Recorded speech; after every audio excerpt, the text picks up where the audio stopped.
Everyone, we're here to do the PV activity experiment for science, language, and CLE.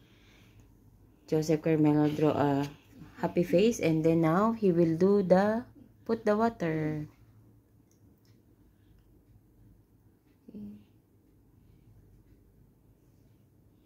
Ayan. Oh, the ice it's gone.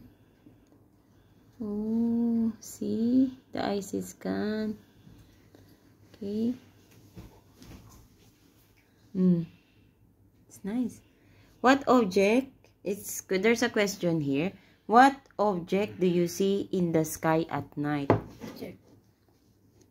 What? I see star and moon and a cloud.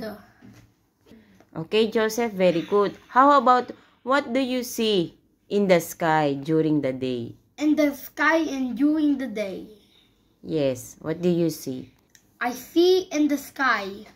During the day. During the day. Oh, what is that one? What do you see in the sky during the day?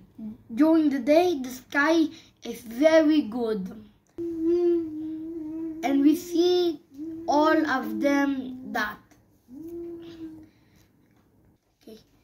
The sun and the clouds off and the trees and the sky and all everything. Okay, Joseph, very good. Thank you so much.